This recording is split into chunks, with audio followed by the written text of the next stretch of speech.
Salut les amis. Être grow, c'est un peu comme être un savant fou. On teste plein de nouvelles expérimentations pour trouver la solution qui va nous générer de la croissance. Quelles sont les bonnes stratégies à mettre en place? Quelles sont les méthodes qui marchent? Quel est le bon mindset à avoir? C'est l'objectif de Conseil de Growth, répondre à une problématique bien précise avec des solutions concrètes que tu peux implémenter dans ton business dès demain. Je suis Alexis Bouvet, cofondateur de la marque Tailleur et de l'entreprise Growth Hiring, et je te souhaite la bienvenue dans ce podcast qui t'apporte un maximum de conseils pour booster ta croissance. Bonne écoute! Bonjour à tous, bienvenue dans un nouvel épisode de Conseil de Growth. Et aujourd'hui, on est en compagnie de Myriam, fondatrice et indépendante, qui porte le nom de Kickfunnel et qui aide du coup ses clients à doubler leur stratégie et surtout leur trafic SEO. Tout d'abord, Myriam, comment tu vas? Bah écoute, ça va super. Je suis très contente d'être là avec toi, Alexis, discuter de growth, surtout que c'est un sujet que je sais qui te passionne et sur lequel tu as pas mal de compétences. Donc, super contente d'échanger avec un confrère. Plaisir partagé. Est-ce que tu peux te présenter du coup rapidement pour ceux qui nous écoutent? Ouais, Ouais. bien sûr. Alors du coup, moi, je suis Myriam, je suis indépendante. Ça va faire un peu plus d'un an et demi. J'ai lancé ma boîte Kickfunnel, qui est en fait un collectif de freelance et de consultants seniors sur différentes thématiques du growth. Nous, on est vachement basé sur l'acquisition, donc tout ce qui est SEO, publicité, etc.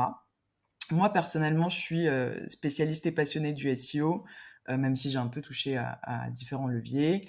Et du coup, j'accompagne des clients dans leur stratégie SEO pour doubler leur trafic et surtout leur chiffre d'affaires organique, mais aussi d'autres marketeurs qui souhaitent monter en compétences via des formations, des coachings, etc. Ok, trop bien. Donc ouais, effectivement, tu as aussi ton petit réseau de grosses avec toi, entre guillemets, de partenaires qui t'accompagnent. Donc c'est cool quand même, tu entreprends pas toute seule. Trop cool. Génial. Du coup, là, l'objectif, c'est de voir comment on peut aider les personnes qui nous écoutent et booster leur SEO. On en a parlé un petit peu en off, mais du coup, tu me disais, première étape, c'est la stratégie. Quelle est la stratégie justement qu'on va mettre en place pour booster justement sa croissance en SEO? Oui, c'est ça. Bah, en fait, la difficulté, en gros, c'est que là, on a un temps limité. C'est-à-dire qu'il faut qu'on ait des résultats en 90 jours. Donc, on n'a pas le temps, en fait, de se disperser sur des tâches, des missions qui rapportent rien. Donc, le premier truc, c'est vraiment d'avoir une strat solide et à partir de cette stratégie, d'avoir, en fait, un listing de plans, enfin, un plan d'action clair avec tout ce que tu dois faire sur ton site internet pour obtenir des résultats à 90 jours. Et ensuite, tu mesures tes efforts et tes actions 90 jours, si ça n'a pas fonctionné, c'est qu'il y a un problème dans ta stratégie. Donc, on commence d'abord par le côté strat, et le côté strat en SEO, il passe énormément par l'analyse de la concurrence, parce que malheureusement, Google n'a pas des résultats, on va dire, tous les résultats sur la même ligne. On est tous obligés de se battre pour avoir une certaine position, et pour se battre, on est obligé d'observer ceux qui sont avant nous et voir, en fait, qu'est-ce qui fonctionne chez eux. Donc, première chose dans ta stratégie, c'est que tu dois regarder la concurrence et notamment les mots-clés. Qu'est-ce qui leur apporte le plus de trafic? Quelles sont leurs top pages? Qu'est-ce qui fonctionne en fait chez eux, quoi. Ok. Donc là, tu analyses du coup la concurrence, leur top page, etc. Et derrière, en fonction de ces insights, qu'est-ce que tu en fais? Quelles sont un peu les conclusions que tu vas pouvoir en tirer? Quelles sont un peu les actions derrière où tu te dis, OK, avec ça, je vais pouvoir mettre ça en place? Bah, clairement, si je vois par exemple que mon concurrent qui est juste avant moi sur certaines thématiques, il a fait ça, ça, ça, ça comme article, c'est ce qui lui rapporte, on va dire, pas mal de trafic et j'imagine derrière pas mal de CA. Mmh. Ce que je vais faire, c'est que je vais m'inspirer un petit peu de tout ça. Je vais identifier des grosses thématiques sur lesquelles je vais axer une espèce de stratégie éditoriale. Donc ça, c'est totalement le plan d'après, c'est-à-dire qu'une fois que j'ai analysé ma concurrence, j'ai vu les mots-clés, les thématiques qui sont les plus présentes, qui sont les plus intéressantes. Et en fait, ces thématiques-là, tu les classes par potentiel, c'est-à-dire qu'il y en a qui vont avoir un potentiel de conversion, il y en a d'autres où tu vas juste informer ta cible, etc. Une fois que tu as bien classé tes mots-clés, là, tu te dis, OK, il faut que je déploie une stratégie éditoriale. Donc, je vais rédiger sur tel mot-clé, tel mot-clé, tel mot-clé pendant 3 mois. Et il faut que ta stratégie éditoriale elle soit complète. C'est-à-dire que tu aies le titre de l'article, à quel moment tu vas le publier, qui va le publier, comment ça va se passer, que tu fasses des briefs pour que le rédacteur ait perdre le moins de temps possible.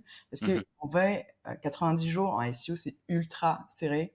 Donc là, il faut être super, super proactif. Ok. Et du coup, justement, sur cette stratégie éditoriale, c'est intéressant.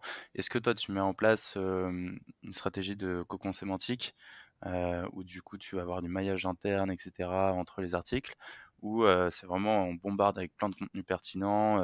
Quelle est un peu, toi, ta strat sur cette rédaction de contenu? Bah justement, ouais, c'est vrai, effectivement, dans tous les cas, à partir du moment où tu rédiges des articles, tu es toujours obligé en fait de faire un espèce de maillage interne, donc de lier les pages entre elles qui sont sur une même thématique, ça c'est certain.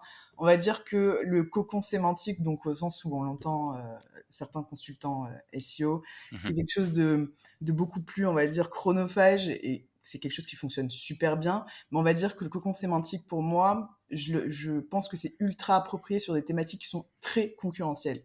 Donc Ok. oui, effectivement, si tu es sur, je sais pas moi, un mot-clé comme climatiseur, donc qui est un truc ultra hardcore, hein, parce que tout le monde, tout le monde en vend, là, ouais, ça va être une bataille de cocon. Mais pour on va dire la majorité des business, c'est pas toujours une priorité parce que ça implique beaucoup d'argent, mine de rien, le cocon sémantique, rien qu'en termes de rédaction. Mhm. Ce qu'on peut faire à toutes les échelles, c'est de lier ses articles sur des thématiques entre elles, pour qu'il y ait une cohérence, même pour que l'utilisateur, enfin, se perde pas, qu'il puisse rebondir sur d'autres articles, etc. Pour que les moteurs puissent bien assimiler les différentes thématiques. Et oui, complètement, c'est des stratégies qui sont, comment dire, euh, c'est des stratégies qui sont, Assez j'ai perdu. similaire, assez. Exactement, Ouais. voilà, qui se combinent en fait, Ouais. totalement. Ok. Trop bien. Et par exemple, les titres des articles, je sais que c'est toujours un sujet, c'est assez compliqué de trouver le titre de son article, etc. Est-ce que tu pars d'un pain, un pain, je pense notamment en fait à Grégoire qui avait fait un épisode et qui me parlait de pain point SEO, que je trouvais ça assez pertinent. Et en fait, lui, ce qu'il faisait, c'est qu'il interviewait du coup des prospects ou des potentiels clients, regardait un peu le marché et regardait en fait tous les pains que les gens pouvaient avoir. Et en fait, il en faisait des sujets d'articles. Est-ce que ça, tu trouves que c'est une bonne pratique? Qu'est-ce que tu en penses? Oui, alors franchement, moi je trouve que c'est forcément une bonne pratique dans le sens où, bah, comme je te disais, j'ai un gros pan growth marketing. Le problème, c'est qu'il y a là aussi la réalité du SEO parfois qui te rattrape dans le sens où tu as des espèces de contraintes en SEO, comme par exemple, ben, tu es obligé de faire figurer ton mot-clé Mhm, dans ton titre, dans plein de choses sur ta page. Et parfois, en fait, ben, euh, ça va pas forcément concorder avec le pain point de ta cible. Pas toujours. En tout cas, l'exercice va être compliqué.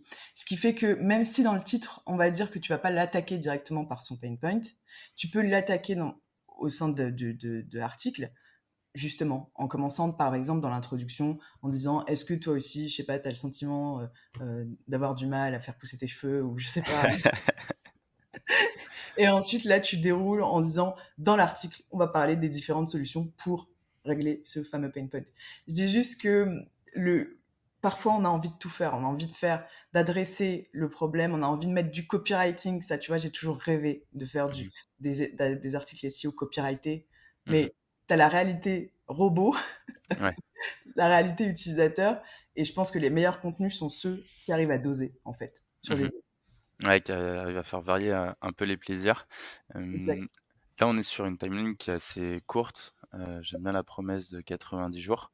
Quel est un peu le rythme de, de contenu, de publication qu'il faut faire, selon toi, pour, dans cette courte durée? Alors, très bonne question. Je pense que déjà, si on s'engage sur 90 jours, il faut avoir une gestion de projet qui est topissime. Ultra Parce que carré. voilà, tout est carré, tout est bien tracé dans un outil. Moi, j'aime bien utiliser Asana pour ça parce que c'est top. Tout le monde s'entend, enfin, tout le monde adore la plateforme, donc c'est vraiment un super outil de gestion. À partir de ce moment-là, en fait, clairement, faut bombarder. Déjà, au niveau des articles, ça dépend, en fait, vraiment de la thématique, ça dépend du site, ça dépend de sa concurrence. Mais mettons que tu vas partir sur minimum 2 articles par semaine. Il faut que ces 2 articles qui sortent, qu'ils soient bien, qu'ils soient optimisés, qu'il n'y ait pas trop de repasse dessus. Et en fait, derrière, c'est une question de régularité. Un peu comme sur LinkedIn et sur pas mal de plateforme, en fait, c'est une question de régularité. On sort, si on se dit je sors 2 articles par semaine, c'est qu'on sort 2 articles par semaine. C'est qu'il n'y a pas une semaine où on le fait pas. Si là, on sent en capacité, et là, c'est toujours là où on discute avec l'entreprise en amont, est-ce que vous sentez en capacité de passer à 4 articles par semaine, à 5 articles Mhm. par semaine? Il faut aussi prendre les contraintes des équipes et plein de choses en fait pour mettre sa fréquence. Mais une fois que tu as ta fréquence, tu déploies. Et c'est pareil pour les autres pans. C'est-à-dire que si tu dois faire un audit technique du site internet pour voir ce qui fonctionne pas, euh, les différents pains en fait qui empêchent la lisibilité des moteurs, là, il faut faire une réunion avec les développeurs et dire, OK, donc là, j'ai remarqué qu'il y a tout ça qui fonctionne pas. Mhm. Combien de temps ça va prendre pour régler chaque point? Et en fait, tout est noté, tout est timé, tout est mis dans un outil, tout est suivi. Et là, c'est un travail d'envoyer des notifications et des mails toutes les 2 minutes, genre, pour dire, alors ça s'en est où, ça s'en est où, ça s'en est où, Mhm. pour que le truc soit ultra. Alors, les gens, ils te détestent, hein. Pendant 90 jours, ils te détestent. Mais à la fin, quand tu vois des résultats, là, ils commencent à se dire, OK, c'est cool, ça valait le coup. Ouais, alors ouais, je suis assez d'accord avec toi. Bah, en tout cas, même sur le rythme, là, tu parlais de rythme, vaut mieux avoir un rythme qui soit pas trop soutenu au début et avoir un truc réalisable que si on se met direct, on publie une fois par jour. Ouais, Du coup, en fait, c'est un peu comme sur LinkedIn. Si tu le c'est fais ça. pas, bah, direct, t'es démotivé. Et puis accélérer justement en fonction de la fréquence qui est déjà bien tenue. Euh, Trop bien, justement, et je me demandais aussi bah, les articles, par exemple, que tu vas publier pour qu'ils puissent encore plus avoir de l'impact et de la visibilité. Est-ce que tu as d'autres canaux de diffusion, peut-être, où tu vas dire, bah, cet article, ok, il est sur site internet, mais je vais le pousser, je sais pas, sur LinkedIn, sur une newsletter, sur machin. Est-ce que tu as une strat aussi là-dessus? Ouais, complètement. Bah, moi, ce que j'aime bien faire dans mon calendrier édito, c'est d'ajouter toujours une espèce de colonne diffusion où là, on voit, en fonction de la thématique, le canal qui est pertinent. Parfois, ça va être du Twitter, parfois, ça va être du LinkedIn, parfois, ça va être les deux. Donc, les réseaux sociaux, effectivement, c'est super important parce que, ben, du coup, ça permet une meilleure découvrabilité, en tout cas, de tes contenus. Si l'entreprise en question a une newsletter, c'est top parce que de toute façon, comme on le sait, l'emailing, c'est un peu la puissance, surtout ces dernières années. Donc, pousser en fait ces contenus dans ces newsletters aussi, c'est bien. Ça change un petit peu, ça permet de créer du lien aussi avec ses utilisateurs. Et oui, en fait, il y a un maximum de canal, mais il faut bien se dire, est-ce que le truc est pertinent? Si c'est pas pertinent, on va pas le mettre sur Instagram, par exemple. Ouais, ouais. Faut pas chercher en fait à booster pour rien. Faut vraiment se dire ma cible elle est où et comment je peux l'atteindre. Voilà. Sachant qu'il y a aussi des entreprises et je trouve que c'est intéressant. Moi, je l'ai fait dans mes anciennes boîtes. C'est de booster ses contenus aussi sur Facebook via des publicités. Ok. Donc ça fonctionne aussi. Ça fonctionne vraiment, vraiment bien. Ouais, vachement bien. Souvent, Voilà. bah, les livres blancs, ce genre de choses, Grave. bah, tu le vois Ouais. pas mal. Ça, c'est assez cool, ça génère des leads. Faire une petite attention, bah, moi je l'ai vu justement avec des clients. Euh, Souvent, quand tu pousses des livres blancs, faut être sûr que tu puisses bien les traiter derrière, en fait, les leads. De temps en Ouais. temps, tu vas pas mettre par exemple le numéro de téléphone pour avoir plus de conversion, mais derrière, est-ce que tu arrives bien à convertir du coup l'email? Sinon, bah, effectivement, on remet peut-être le numéro de téléphone parce que tu auras peut-être moins de conversion, mais au moins tu pourras les rappeler.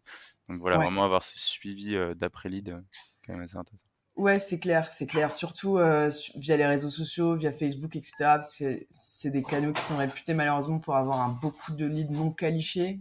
Donc derrière, il faut avoir un process commercial super rodé et puis quitte à ajouter plus de champs dans le formulaire et avoir une déperdition, c'est pas grave si les gens derrière ils sont bons quoi. Mhm. Trop bien. Tout à l'heure, tu parlais également, tu as de toute la partie technique, notamment tu vas avoir des devs qui vont analyser le site internet, qui vont regarder ce qu'il faut optimiser, etc. C'est parce que ça, c'est ultra important en SEO. On le dit pas assez, mais effectivement, la performance de ton site va énormément impacter le trafic que tu vas avoir. Ouais. Euh, Toi, aujourd'hui, justement, comment ça se passe? Quels sont un peu les critères que tu vas choisir? Quelles sont aussi bah, les méthodes que tu vas mettre en place pour t'assurer d'avoir une bonne roadmap des choses que tu peux améliorer sur le site internet de tes clients? Ouais, alors moi, bah du coup, avec le temps, moi j'ai créé ma propre liste en fait de points techniques à analyser. J'en ai environ 78. Ok. Après, ça dépend vraiment, bah, comme je te disais, ça dépend aussi de l'état des autres sites, c'est-à-dire de ta concurrence. Parce que ce qui est très important, c'est de ne pas se perdre dans toutes les optimisations. Et par exemple, se dire, tiens, je vais refaire toutes les URL de mon site parce que j'ai lu quelque part que c'était SEO friendly d'avoir des belles URL avec des mots-clés dedans.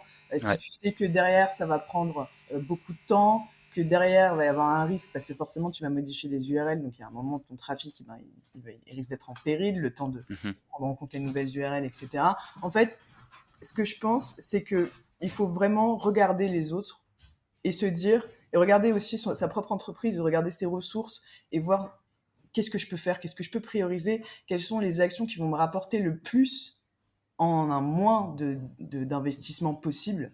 Et en Mhm. fait, une fois que tu audites, derrière, tu priorises tes actions. Tu Ok. priorises, tu discutes bien avec les devs pour voir, vous, qu'est-ce que ça va vous prendre comme temps. Si clairement, et là je vais dire un truc complètement impopulaire, mais euh, si la vitesse de chargement, c'est un truc, ça va prendre 1000 ans, mobiliser tout le monde et pour pas grand-chose, on va pas se lancer tout de suite dessus. Enfin, Mhm. si les concurrents, ils sont nuls en vitesse de chargement, etc. Je veux dire, il y a des choses qui sont prioritaires. Donc, on va faire passer d'autres actions et puis à un moment, on va se mettre sur la vitesse de chargement. Mais faut pas, on va dire, se lancer. Je pense que c'est l'erreur que tout le monde fait, c'est de recenser un peu tous les tips SEO qu'on peut voir sur YouTube, LinkedIn, etc. et se dire, il faut absolument que j'ai tout en vert.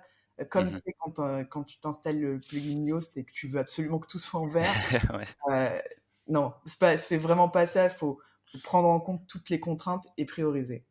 Ultra intéressant, ça c'est vrai qu'on le fait pas du tout assez. Et en fait, c'est un classique, en fait, hein. C'est vraiment un classique, on veut tout en vert et en fait, on arrive à pas le faire au final. Et Exact. du coup, aujourd'hui, est-ce que tu as en tête quelques actions que tu trouves essentielles, prio et qui sont des quick wins, entre guillemets, autres que la vitesse de chargement qui peut être aussi assez compliquée, ouais. Ouais, bah carrément. Par exemple, souvent, tu vas avoir des sites internet qui ont des pages, ce qu'on appelle des pages zombies. C'est des pages comme ça qui servent à rien. Il y a rien dessus. Il y a pas de Mhm. contenu. Parfois, il y a même carrément du lorem ipsum sur ces pages-là. C'est et les gens, ils se rendent pas forcément compte, en fait, parce qu'il faut faire un crawl, enfin, il faut bien auditer le site pour les trouver, parce que parfois elles sont malignes, elles se cachent pas mal. Parfois, elles sont carrément indexées sur Google, et là, tu te dis, bon, bah, pas top d'avoir du lorem ipsum indexé sur Google. Mais en fait, ces pages-là, elles gaspillent ce qu'on appelle du budget de crawl pour les moteurs de recherche, et eux, ils dépensent des sommes astronomiques, des milliards pour pouvoir découvrir toutes les pages web qu'il y a dans le monde. Donc en fait, quand tu leur permets d'économiser, Mhm. donc en supprimant ce type de pages qui servent à rien, donc les empêcher de devoir explorer ces pages pour qu'ils se disent en plus de ça, je viens de découvrir une page qui sert à rien, tu gagnes franchement assez rapidement en visibilité, en trafic. Moi, je trouve que ça, c'est pour le coup une des techniques les plus intéressantes, surtout sur les gros sites qui ont beaucoup, beaucoup de pages zombies.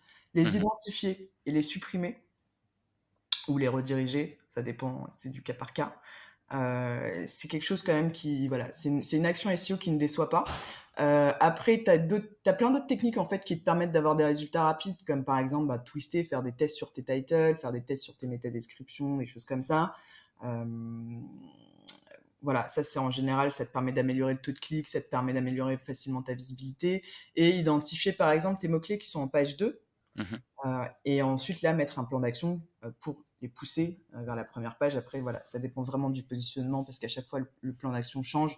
Parfois, ça va être une question d'acquérir des backlinks. Parfois, ça va être une question d'étoffer le contenu. Voilà, ça dépend vraiment. Mais tu vois, t'as des petites comme ça, t'as des petites optimisations qui peuvent te permettre d'avoir pas mal justement, de résultats sur tous les piliers, en fait. Trop bien. Là, du coup, justement, on a parlé de piliers SEO. Là, on a vu la partie technique, on a vu la partie contenu. Le troisième pilier, c'est le netlinking. Quelle est Ouais. la stratégie que tu vas mettre en place justement en netlinking? Est-ce que tu vas analyser peut-être les concurrents, qu'est-ce qui se fait sur le marché? Comment ça se passe chez toi? Ouais, tout pareil en fait, hein, ça passe vraiment par savoir où se situent les concurrents, combien de backlinks ils ont, enfin qui leur fait des backlinks surtout parce que en général si les gens leur font des backlinks à eux, c'est que potentiellement ils peuvent nous faire des backlinks à nous vu qu'on est dans la même niche. Mhm. Et en fait voilà, surtout en fait identifier les mots-clés qui apportent le plus de CA potentiel et qui sont les plus concurrentiels, parce que je trouve que les backlinks sont très pertinents quand il y a sur des thématiques concurrentielles. C'est que là, on sait que voilà, plus le mot-clé il est difficile parce qu'il est concurrentiel, plus il va falloir se battre à coups de backlink. Et c'est à partir de ce moment-là qu'il faut mettre en place la stratégie pour savoir combien on acquiert, mais surtout, c'est pas tant que ça une question de quantité, c'est aussi une question de qualité. Donc c'est pareil, il y a un dosage à mettre en place dedans. Et il y a aussi, en fait, il faut faire attention, tout simplement, parce que Google n'aime pas l'acquisition de backlinks non naturels. Et par acquisition de backlinks non naturels, on parle de tout ce qui n'est pas s'asseoir et attendre de recevoir des backlinks.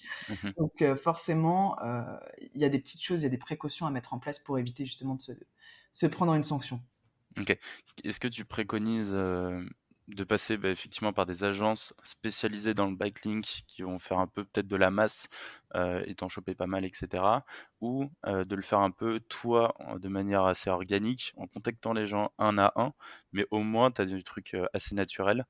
Quelle est un peu ta reco là-dessus? En fait, t'as les deux. Moi, j'ai absolument rien contre les backlinks payants et contre les agences qui font du netlinking. Il faut juste être apte à suivre ce qui se passe. Donc, ne pas, comme toujours, en fait, quand tu travailles avec un prestataire sur des sujets, on va dire que tu maîtrises pas, faut toujours chercher à apprendre, à comprendre pour pouvoir suivre ce qui se passe. Et en fait, tu peux faire les deux, surtout si tu as du temps et que tu as des équipes en interne qui peuvent se l'assimiler.